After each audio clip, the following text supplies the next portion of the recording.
Palavra da Verdade, com Hernandes Dias Lopes. E hoje nós vamos trabalhar o Salmo 27. Abra a sua Bíblia comigo, por favor. Este Salmo de Davi, Salmo 27.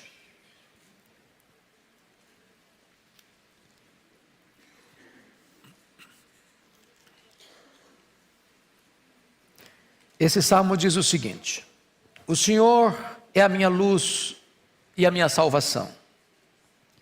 De quem terei medo? O Senhor é a fortaleza da minha vida. A quem temerei? Quando malfeitores me sobrevêm para me destruir, meus opressores e inimigos, eles é que tropeçam e caem. Ainda que um exército se acampe contra mim, não se atemorizará o meu coração. E se estourar contra a minha guerra, ainda assim terei confiança. Uma coisa peço ao Senhor e a buscarei: que eu possa morar na casa do Senhor todos os dias da minha vida, para contemplar a beleza do Senhor e meditar no seu templo. Pois no dia da adversidade, Ele me ocultará no seu pavilhão, no recôndito do seu tabernáculo me acolherá, elevar-me-á sobre uma rocha. Agora será exaltada a minha cabeça acima dos inimigos que me cercam. No seu tabernáculo oferecerei sacrifício de júbilo, cantarei e salmodiarei ao Senhor. Ouve, Senhor, a minha voz, eu clamo. Compadece-te de mim e responde-me. Ao meu coração me ocorre: buscai a minha presença. Buscarei, pois, Senhor, a tua presença. Não me escondas, Senhor, a tua face. Não rejeites com ira o teu servo. Tu és o meu auxílio. Não me recuses, nem me desampares, ó Deus da minha salvação. Porque se meu pai e minha mãe me desampararem, o Senhor me acolherá. Ensina-me, Senhor, o teu caminho e guia-me por vereda plana por causa dos que me espreitam. Não me deixes à vontade dos meus adversários, pois contra mim se levantam falsas testemunhas, os que só respiram crueldade. Eu creio que verei a bondade do Senhor na terra dos viventes. Espera, pois, pelo Senhor, tem bom ânimo e fortifique-se o teu coração. Espera, pois, pelo Senhor. Amém.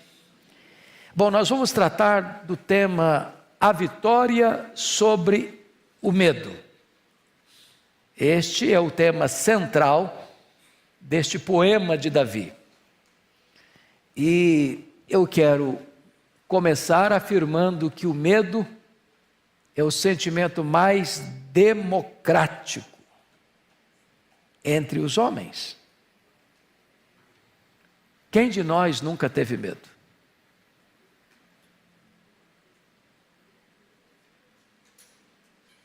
Quem de nós está vacinado eficazmente contra o medo?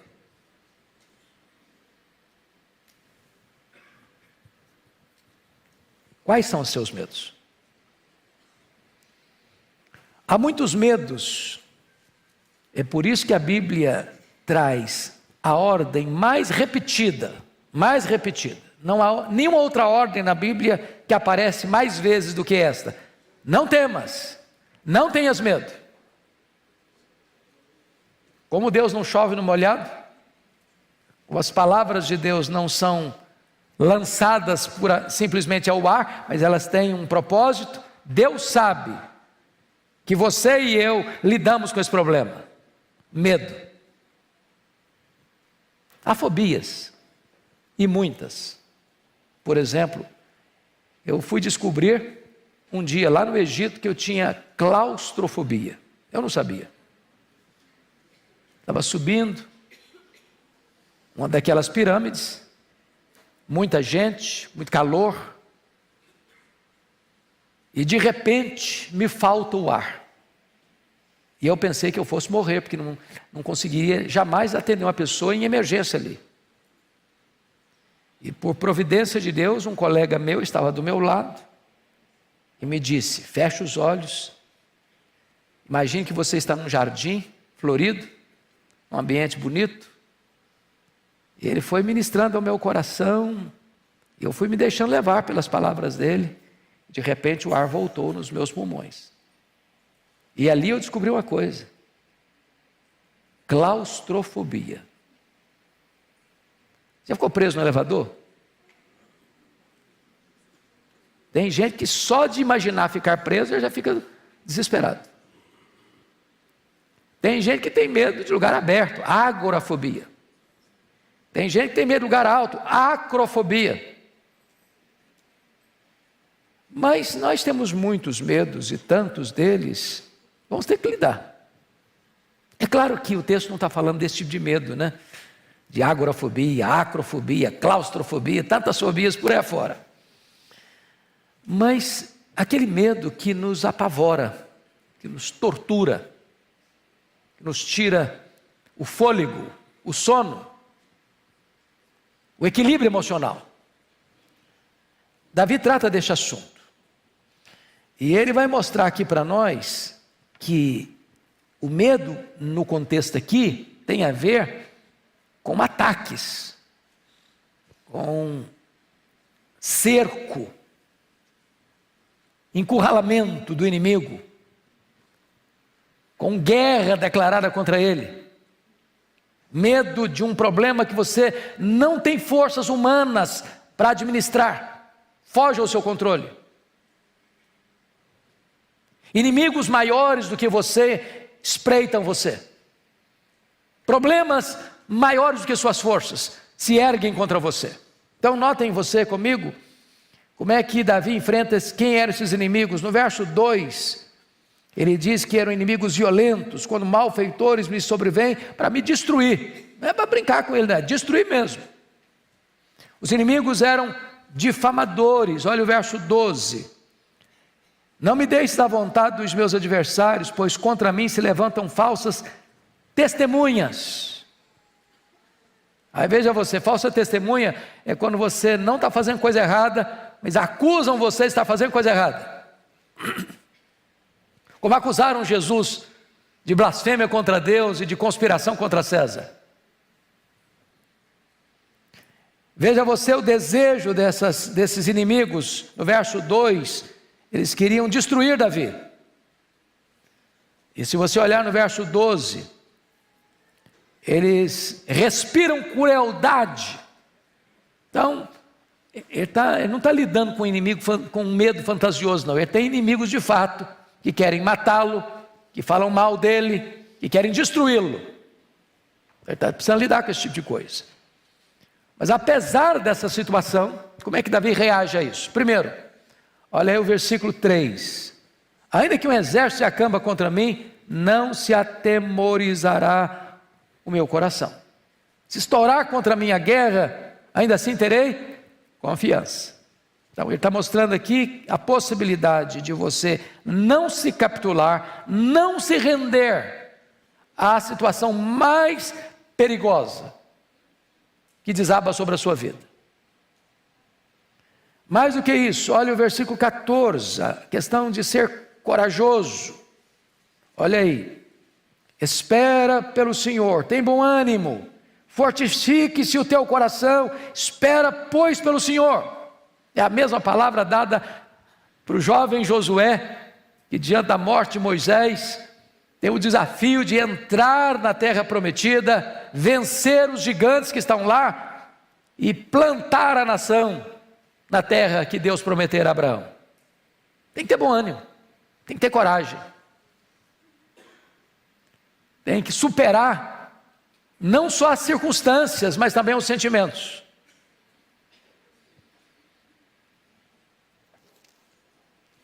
Então, eu gostaria de, dada essa introdução, entrar na exposição do texto.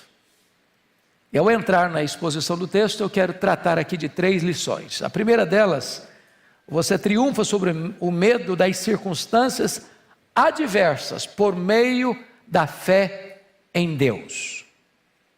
Então veja bem, triunfa sobre o medo das circunstâncias adversas por meio da fé em Deus. Então vamos lá.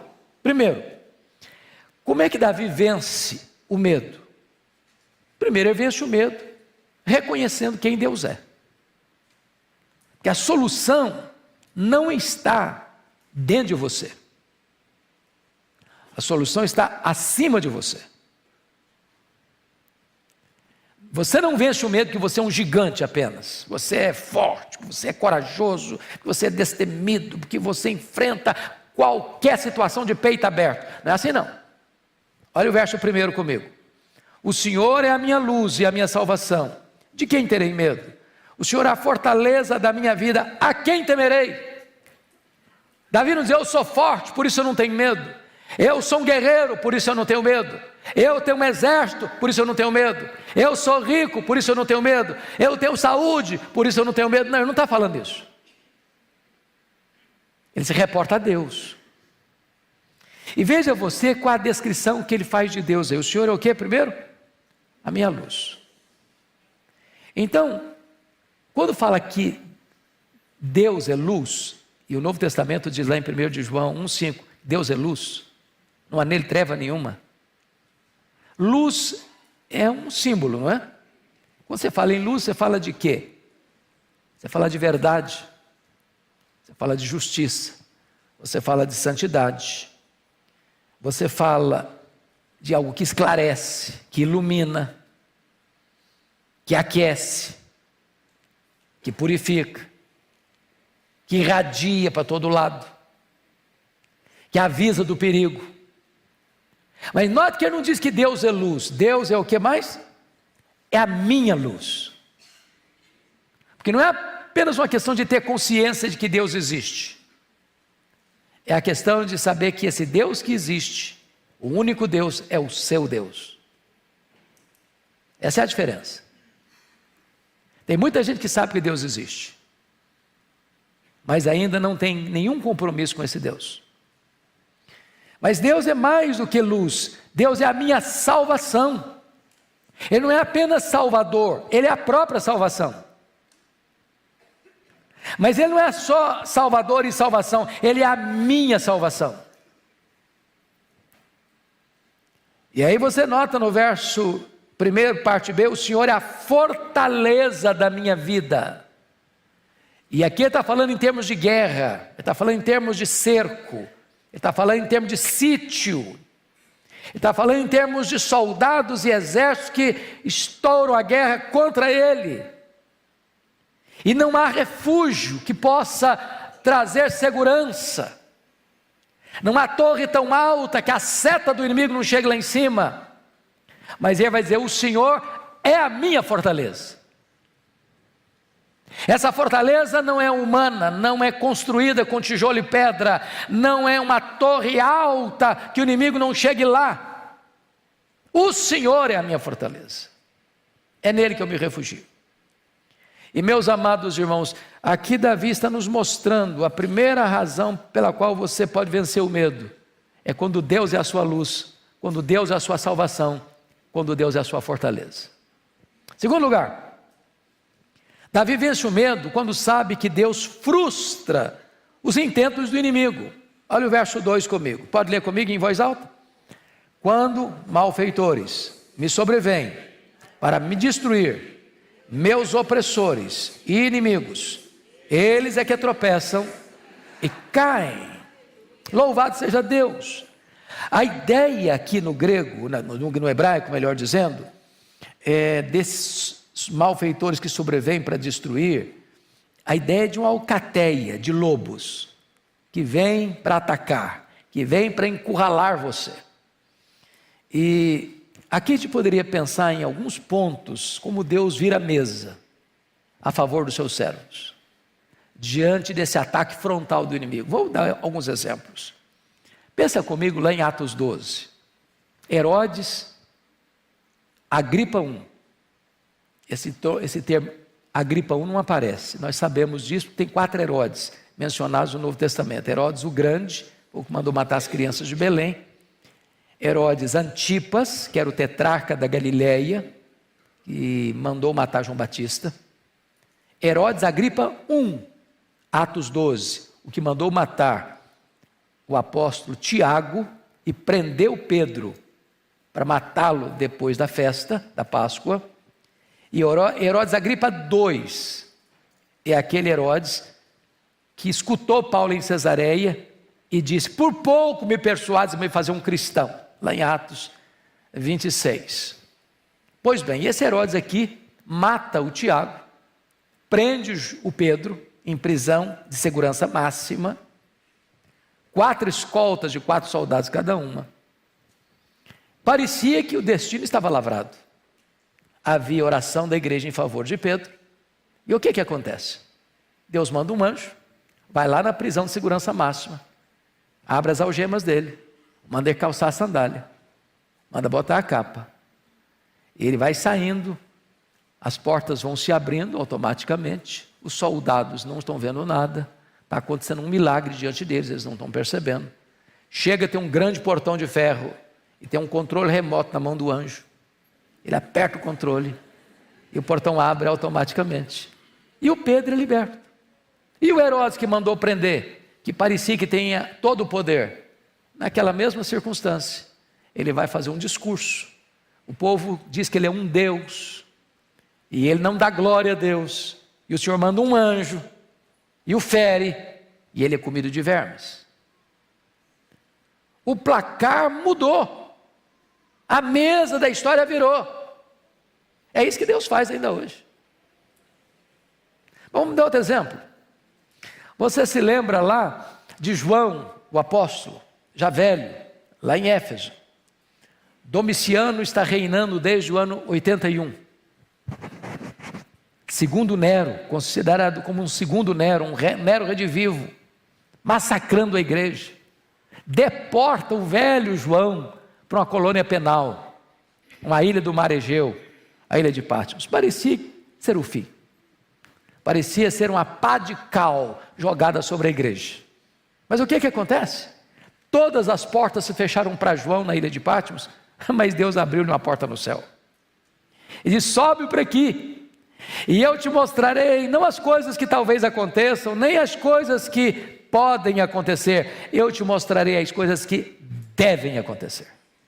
E Deus dá para João a revelação do último livro da Bíblia, que descortina a derrota dos inimigos de Deus e a vitória retumbante de Cristo e da sua igreja. Deus vira a mesa da história.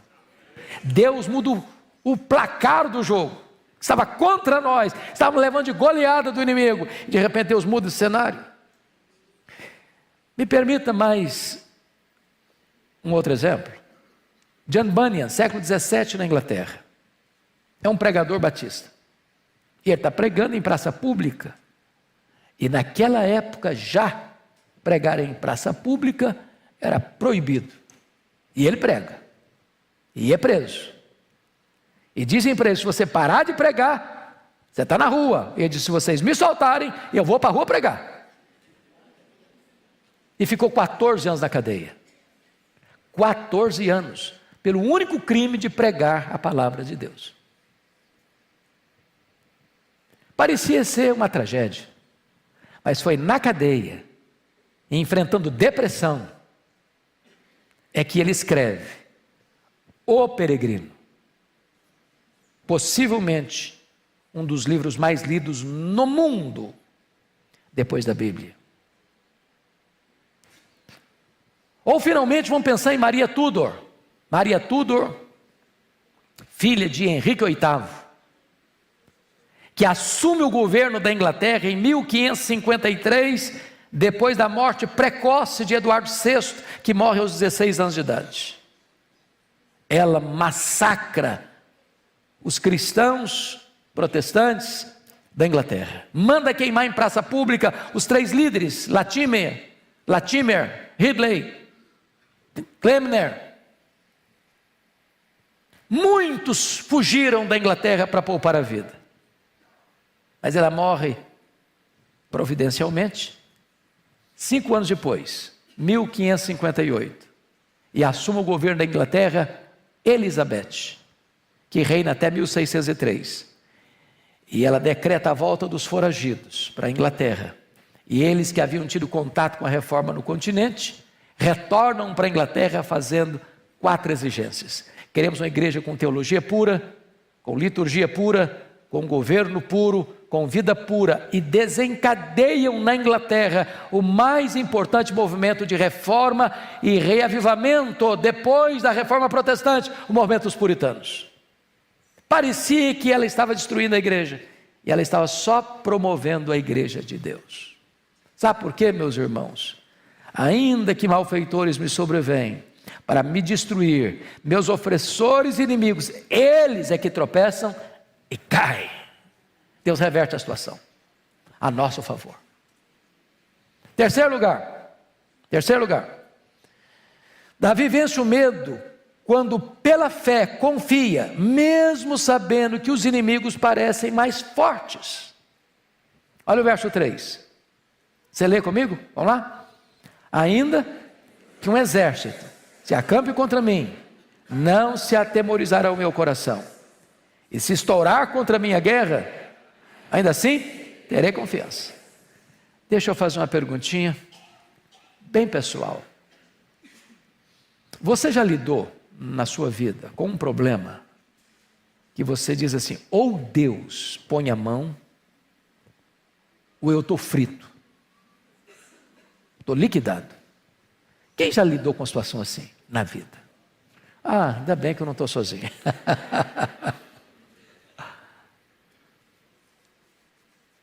Tem hora que você é engolido, você é tragado, você é esmagado. Você já pensou um exército acampar contra uma pessoa só? Você já pensou estourar a guerra contra você? É muita coisa. É muita coisa.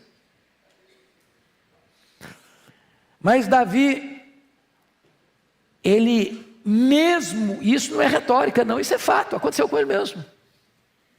Exército acamparam ao redor dele. Você conhece a história lá, segundo Samuel, como Saul, reiteradas vezes, marchou com seus soldados, com gosto de sangue na boca, para matar Davi. E como Deus deu estratégias, livramentos, para Davi escapar das mãos de Saul, dos cercos. Me permita mais 2 exemplos bíblicos. Você se lembra de Eliseu, quando ele estava em Dotã, e a Síria declarando guerra contra Israel, e toda vez que os soldados sírios iam pelejar, Israel já tinha adiantado o expediente e desbaratado os planos dos soldados da Síria, e o rei não, tem alguém traindo a gente, não é possível. Tem soldado de Síria traindo a gente, porque todo o plano que a gente faz é frustrado. Eles antecipam a solução lá. Aí não tem traidor não, tem não. O problema é que tem um profeta lá em Israel, que o cara está antenado com Deus, e Deus mostra para ele. Lá então, vão mandar o exército prender esse cara, ué. Está lá em Dotã. O moço do Eliseu acorda de manhã, vai lá fora lavar o rosto, isso aí já é por minha conta. E ele olha os soldados com seus carros e cavaleiros cercando Dotã. Falei, ai meu senhor, estão fritos.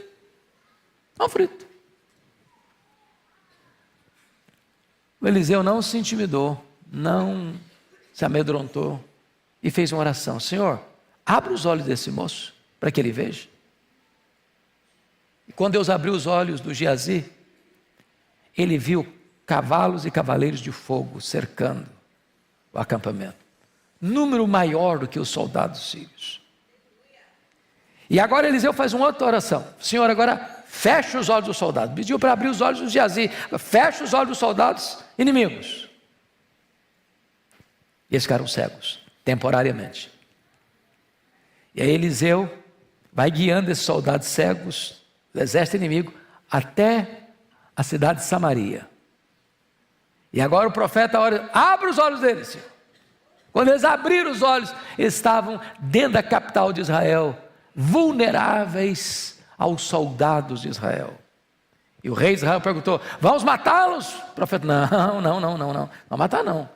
Dá um banquete para eles, põe uma mesa para eles, dê comida para eles. E tratou-os com generosidade. E diz o texto que não houve mais guerra da Síria contra Israel. Deus reverteu o quadro. Mas me permita um último exemplo, para eu entender como é que Deus vira a mesa. O exército parece maior, você não vê saída, e de repente Deus abre uma saída. Foi no governo de Ezequias, aqui em Judá, que as 10 tribos do norte, cuja capital era Samaria, foi tomada pelo exército poderoso da Assíria. E esse mesmo exército, depois de tomar Samaria, entrincheira Jerusalém e dá um recado para o rei Ezequias se render. E dá um alerta para ele: renda-se, porque nenhum Deus livrará você das nossas mãos.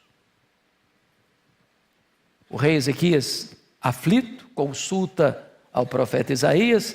O profeta Isaías diz: não precisa ter medo não, não precisa ter medo não. E diz o texto bíblico que o próprio Deus mandou o anjo do Senhor, e o anjo do Senhor feriu de morte 185 mil soldados assírios que entrincheiravam Jerusalém. Tem horas, meus amados irmãos, que parece que o inimigo vai nos engolir vivos, que você vai sucumbir ao problema, e aquilo que hoje parece ser a sua derrota, amanhã pode ser a sua maior vitória para a glória de Deus. Deus está no controle da história. Quarto lugar, Davi venceu o medo. Vence o medo quando sabe que Deus é o seu maior prazer. Olha o verso 4. Meus irmãos, eu acho isso aqui impressionante, porque o contexto é de guerra, o contexto é de cerco, o contexto é de ataque de um inimigo que quer destruir. Mas olha a oração dele no verso 4, leia comigo, por favor. Uma coisa peço ao Senhor, e a buscarei, que eu possa morar na casa do Senhor todos os dias da minha vida, para contemplar a beleza do Senhor e meditar no seu templo. Davi era um homem rico, Davi era um homem famoso, Davi podia ter à sua disposição muitos prazeres, mas o que ele mais deseja é intimidade com Deus. Notem que o desejo dele, prioritário, não é destruir o inimigo, não é matar o inimigo, não é tornar-se um rei mais forte, mais poderoso, mais rico, ter mais terras, conquistar mais territórios. Esse homem tem algo que move o coração dele, que é a alavanca da alma dele, que é o vetor do coração dele, é buscar a presença de Deus, é andar na presença de Deus, é conhecer a intimidade de Deus. E ele diz uma coisa importante aqui, uma coisa eu peço, e diz, e buscarei, porque tem gente que pede, mas não busca. Tem gente que busca, mas não pede. A oração é tanto uma súplica quanto uma ação. É por isso que é oração. Você ora e age. Você pede e busca. Você ora e trabalha. Como dizia Oliver Cromwell, o líder do exército, do parlamento inglês, numa guerra civil na Inglaterra: ore a Deus e mantenha a pólvora seca. Ore a Deus e trabalhe.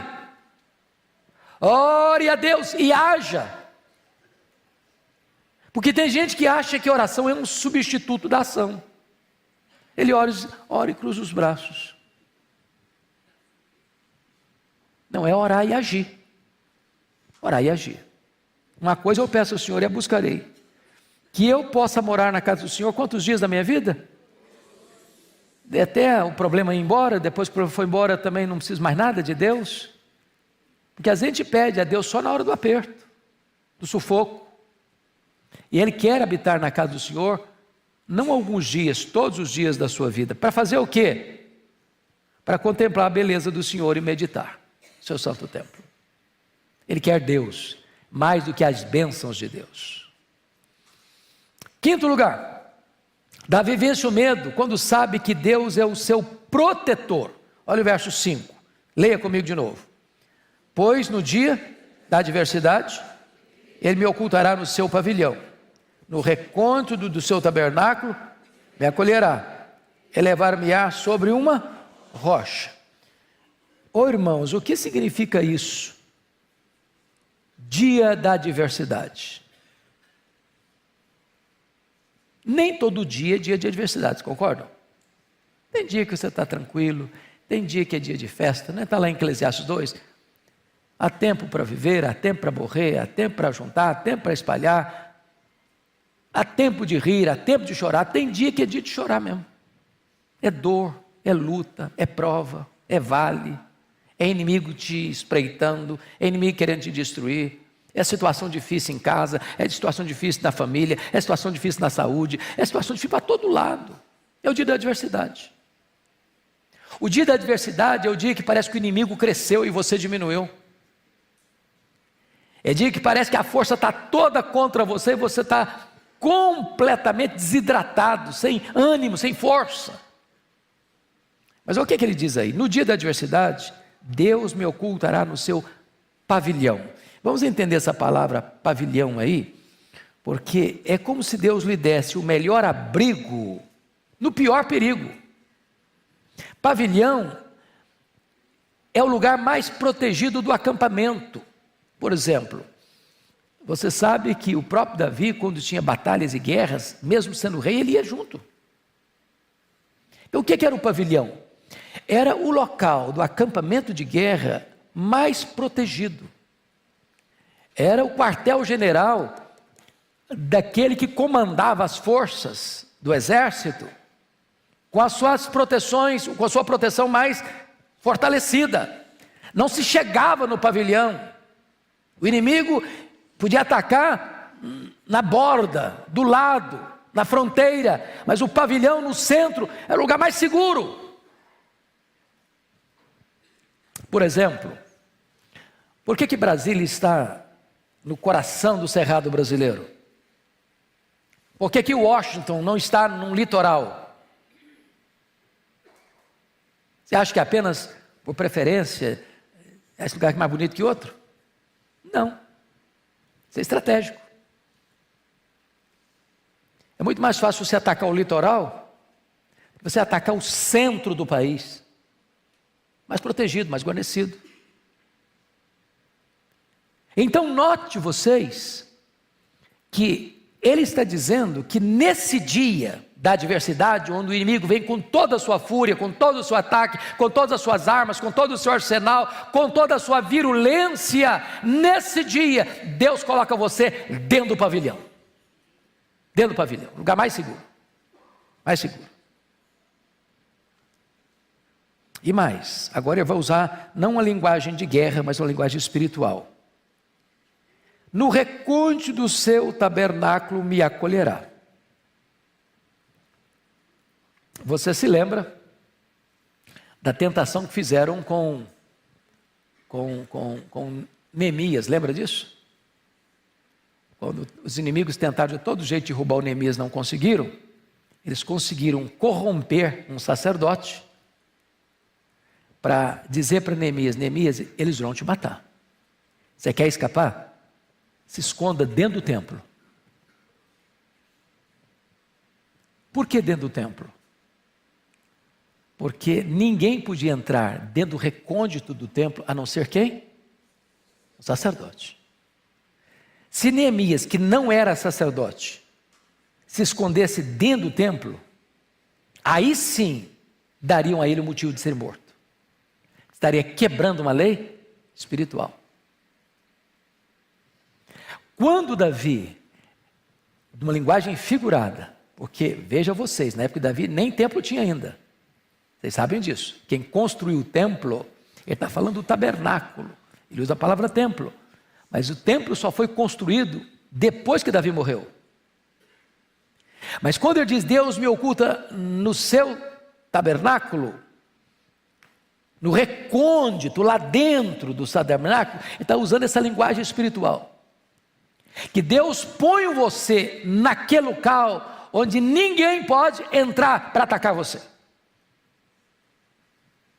E ele usa outra metáfora ainda: elevar-me-á sobre uma rocha, lá em cima. O que é que ele está dizendo? Você não precisa se render ao medo, porque no dia da adversidade, Deus vai socorrer você. Agora, note uma coisa, irmãos, muito importante. Porque às vezes a gente pensa assim: meu Deus, tem coisas na vida que eu não suportaria. Me permita confessar isso a vocês. Eu fui criado na roça, e um dos dramas que a gente tinha lá na roça, na minha época, é que as estradas eram precárias e quase ninguém tinha carro, quase ninguém. Uma ou outra pessoa, fazendeiro, distante, tinha um jipe. Você nem mais vê esse tipo de jipe hoje. Se chovesse, então, a viagem era uma aventura, uma verdadeira aventura. E a minha mãe era muito enferma, muito doente. E algumas vezes eu vi minha mãe sendo tirada de casa, dentro de um jipe, nas estradas perigosíssimas, chovendo. E o meu coração ficava sobressaltado. O meu grande pavor da adolescência, em virtude da minha mãe ser muito doente, era medo dela morrer. Eu falei: eu não suporto. Já muitas vezes, como adolescente, meu Deus, eu podia me matar primeiro, ou tirar minha vida primeiro, porque eu não aguento ver minha mãe morrer. Eu não aguento ver um membro da minha família morrer. Deus não prepara você na véspera. Se Deus permitir que você enfrente uma situação adversa, no dia da adversidade, Ele segura você, Ele consola você, Ele prepara você. Davi está dizendo: no dia da adversidade, Deus vai me colocar no lugar mais protegido do acampamento, Deus vai me colocar no lugar mais seguro do templo, e Deus vai me colocar na rocha mais elevada do mundo. Este é o seu Deus. Você precisa ter medo. Sexto lugar, Davi vence o medo quando transforma a adversidade no prelúdio dos seus louvores. Olha o verso 6. Agora será exaltada a minha cabeça acima dos inimigos que me cercam. No seu tabernáculo oferecerei sacrifício de júbilo, cantarei e salmodiarei ao Senhor. Agora quando? No dia da adversidade, na hora que a coisa está mais apertada, na hora que você diz: acabou, eu não aguento mais, eu vou perecer. Nesse dia Deus muda o placar, Deus vira a mesa e Deus coloca diante de você uma situação de elevação, acima dos inimigos. Deus dá vitória. E o lugar da ameaça se transforma em prelúdio dos seus louvores. Aquela pessoa complicada diz: meu Deus, está sendo motivo da minha lágrima, amanhã vai ser motivo da sua alegria, do seu contentamento. Aquele que está cativo vai se tornar livre, se tornar instrumento nas mãos de Deus para libertar outros cativos. Bom, vamos à segunda lição do texto. Então, a primeira lição do texto, que você triunfa sobre o medo das circunstâncias adversas por meio da fé em Deus. Agora, a segunda lição do Salmo: você triunfa sobre o medo do fracasso por meio da oração fervorosa. Versos 7 a 10. Então você vai ver aqui no verso 7, uma transição radical, abrupta. E ele sai do pico dos montes para o vale escuro do sofrimento. Vida cristã é isso aí, viu, gente? É uma gangorra. Tem dia que você está celebrando, tem dia que você está chorando. É isso mesmo. Até Jesus voltar e até termos um corpo de glória, nós vamos chorar. Tem jeito não. Então, vamos ver. Em primeiro lugar, a quem ele dirige a sua oração, versículo 7a. Ouve, Senhor, a minha voz, eu clamo. Notem vocês que Davi não dirige a sua oração a um ídolo, a um Deus pagão. Ele dirige a sua oração ao Deus da aliança. Irmãos, é chocante isso, mas você olha para o mundo de quase 8 bilhões de habitantes, você vê gente esclarecida intelectualmente, invocando outros deuses. Me permita dizer isso, é chocante. Eu fui ao Japão há alguns anos e o pastor me disse: eu vou levar você num local que, se as pessoas contarem, você não vai acreditar. E me levou num templo chamado Templo da Fertilidade. E o Deus que eles adoram é o órgão masculino, nas suas mais diversas formas. E tem sacerdotes, sacerdotisas. E as pessoas vão para lá, querendo ter filhos, desejando ter filhos, e se curvam, e adoram, e se prostram diante desse Deus. Eu estou falando de uma nação de primeiro mundo.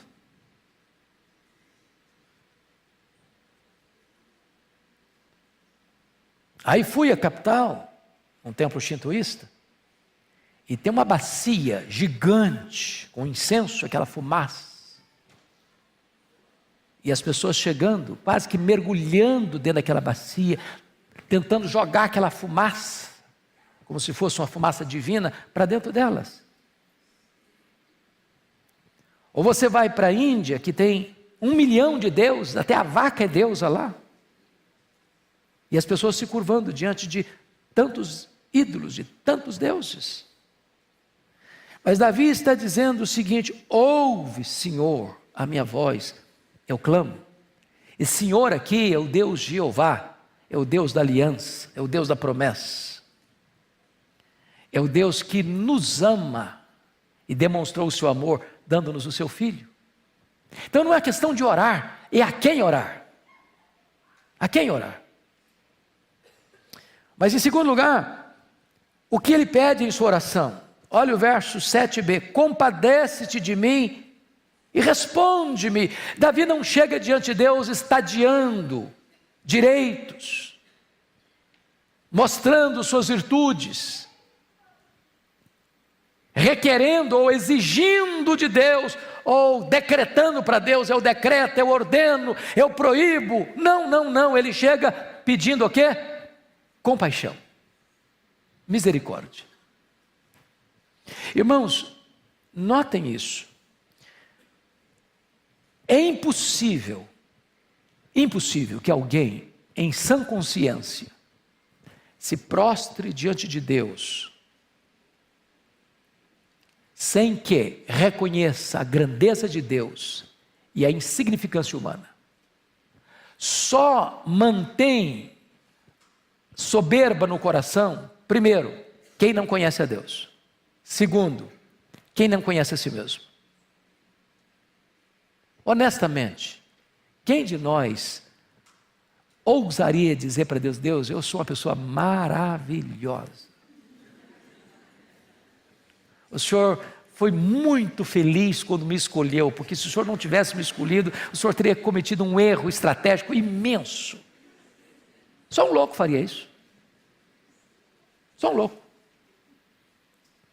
Então a posição minha e sua é essa: compadece-te de mim, ó Deus, tem misericórdia de mim.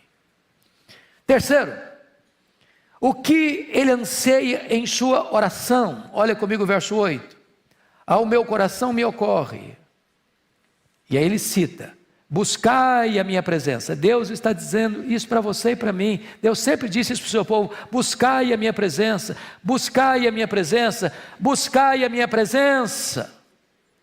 E agora ele diz, diante da ordenança divina: buscarei, pois, Senhor, a tua presença. Em outras palavras, meus irmãos, qual é a maior necessidade de nós, como igreja, como povo, como crentes? É de coisas? Qual é a nossa necessidade? É de bens materiais?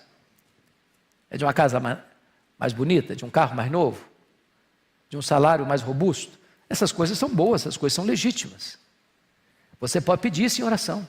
Você deve orar por isso. O nosso Deus é o Deus abençoador. Mas às vezes as nossas orações são orações quase que mercantilistas. A gente tem hora que faz de Deus um despachante celestial. E se você for olhar nas Escrituras, a maior necessidade, as orações mais importantes, não foram aquelas que chegaram diante de Deus pedindo coisas, mas ansiando pela própria presença de Deus. Me permita um exemplo.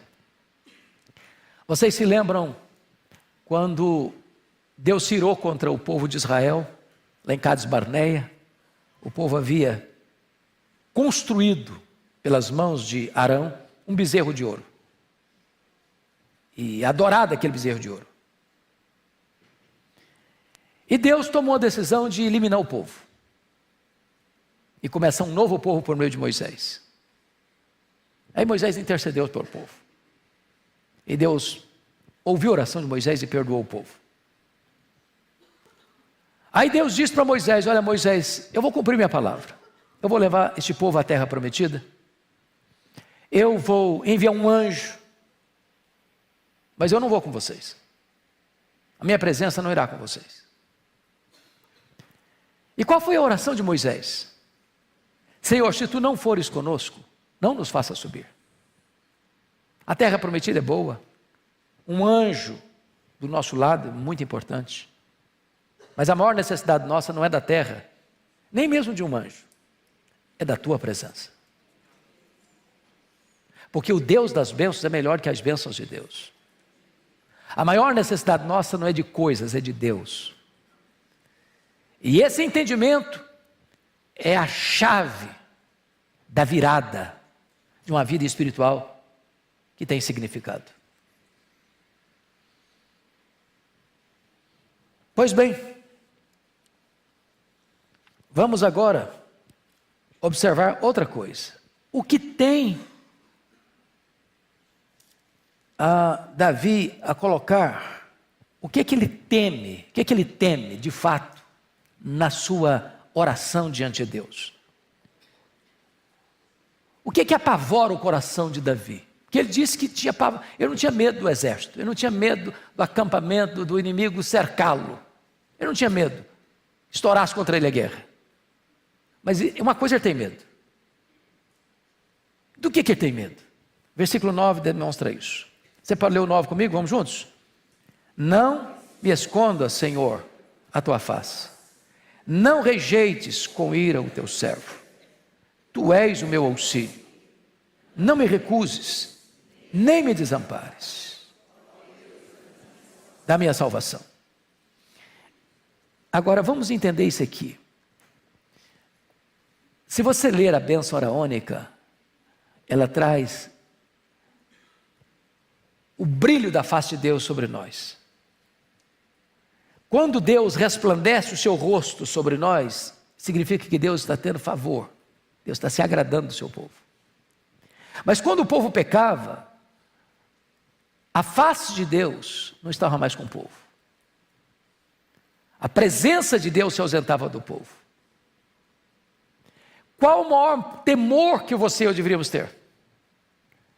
É de Deus dizer para nós assim: olha, eu não estou me agradando de você. O que você está fazendo está me desagradando, então eu vou ocultar o meu rosto de você. E se Deus ocultar o rosto dele de nós, o que acontece conosco? Nós nos tornamos fracos, vulneráveis, como aconteceu com Sansão. O Espírito de Deus se afastou dele e se tornou um fracote, derrotado pelo inimigo. Então, amados irmãos, o que é que deveria mais encher o nosso coração de medo? É de pecarmos contra Deus. Porque o pecado enfraquece, o pecado adoece, o pecado nos priva do maior bem, que é a presença de Deus conosco. É o brilho da face de Deus sobre nós. Então a maior necessidade nossa é da presença de Deus. É do brilho e do resplendor da face de Deus sobre nós. Mas vamos pegar o último ponto desse segundo. O que tem Davi como convicção inabalável em sua oração? Está aí no verso 10. Leia o 10 comigo, por favor. Vamos juntos? Porque se meu pai e minha mãe me desampararem, o Senhor me acolherá vamos entender isso. Davi não está dizendo que o pai dele e a mãe dele o desampararam, não. Você está falando hipoteticamente. Que algumas pessoas acham que o pai de Davi o desamparou, que a mãe de Davi o desamparou. Não, não está escrito isso aqui. Ele está levantando uma hipótese. Qual é a hipótese? De chegar a um ponto tão crítico na minha vida, que meu pai falou, não quero saber de você não, menino. A mãe disse, menino, ó, se vira, hein? Com você eu não estou mais. Essa é uma hipótese muito rara. Mas acontece. Acontece. Acontece. Acontece. Às vezes, pai e mãe desamparam o filho antes de ele nascer. E o sacrifica. No altar do Moloque moderno. Com os aplausos da sociedade. Às vezes os filhos são desamparados ao nascerem. São rejeitados, enjeitados.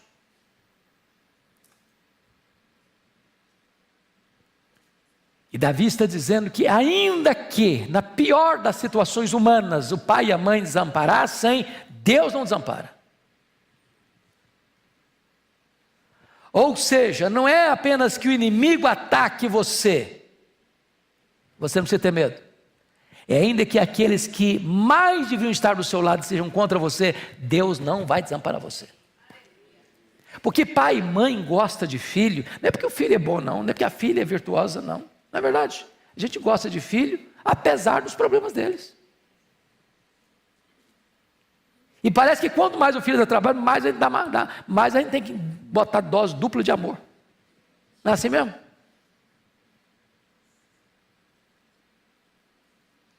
Então pai e mãe ama filho porque ele é bom, porque ele tem problema, porque é saudável, porque tem problema de saúde.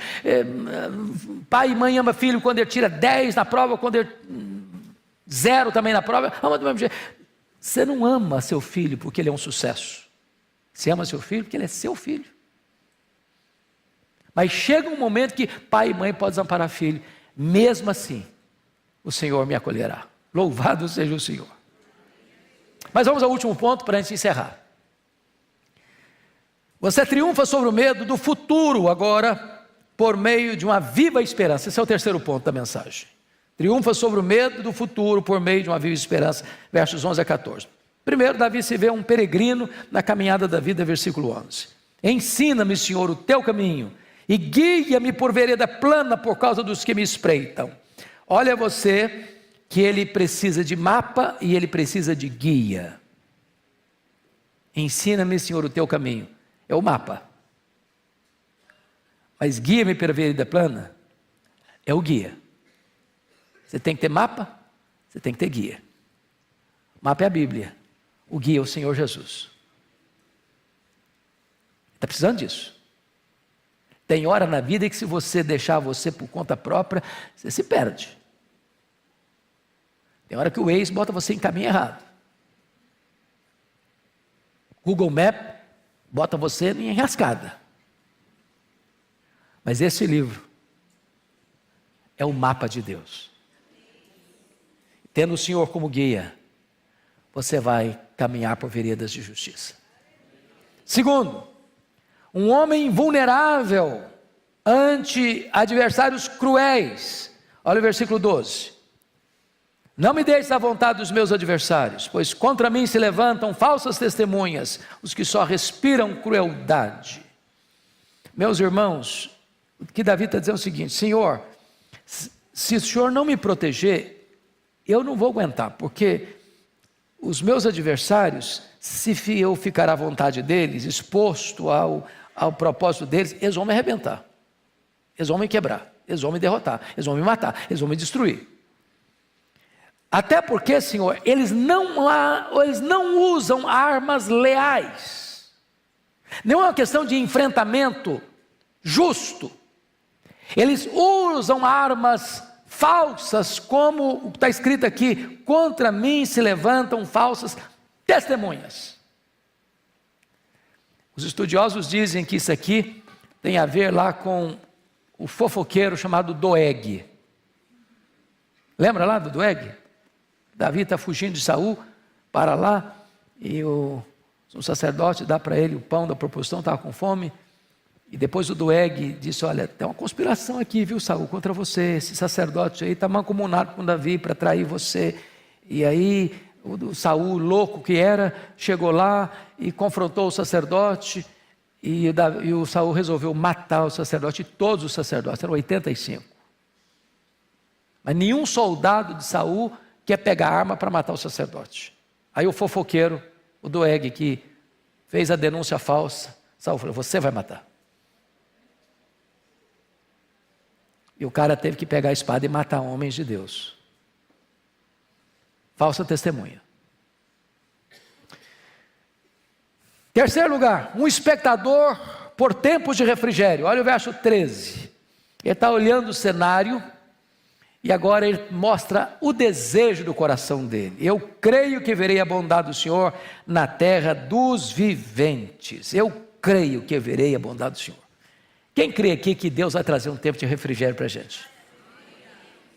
Quem crê aqui que o problema que você está vivendo dentro da sua casa, Deus vai trazer solução, Deus vai trazer resposta, Deus vai trazer livramento, Deus vai trazer libertação, Deus vai trazer cura, Deus vai trazer salvação. O povo de Deus tem que viver de esperança, irmãos. Esperança, ânimo. Eu creio que verei a bondade do Senhor. Finalmente, um homem que alimenta o próprio coração de esperança. Vamos ler em pé, fique em pé, por favor, e vamos ler em voz bem alta o verso 14. Vamos ler juntos? Espera pelo Senhor, tem bom ânimo e fortifique-se o teu coração. Espera, pois, pelo Senhor. É palavra de Deus para você, é palavra de Deus para mim. Espera no Senhor, tem bom ânimo, bom ânimo, bom ânimo. Deus está no controle, a nossa vida é dele, e é ele quem nos conduz em triunfo, e dele virá a vitória. Louvado seja o nome do Senhor. Amém.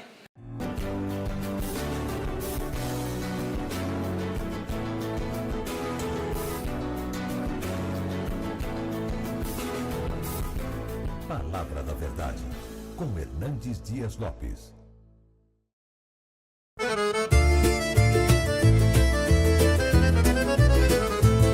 Mi svegliai con freddo da faccia, mentre Caddina faccia festa da strada. Misi scarpi, uno sì e uno no, e si fuori con tutto cor in moto. A porta scrusciavo, il cielo era chiatto, e femmini già parlano un tovatto. Un vicino mi dissi: oh, cammini presto, ci rispondi no, cerco lo resto. Presto in un giorno che non vuole pensare, ma vuole campare, ridere, scappare. E fuori a casa tutto era come prima, ma in l'aria c'era una gioia più fina. Un paese si muove come una canzone, ogni voce, ogni passo, ogni parola. Sogno figlio di sta terra sincera, e quando esci fuori mi sento intera. Fuori casa tutto canta, ci risate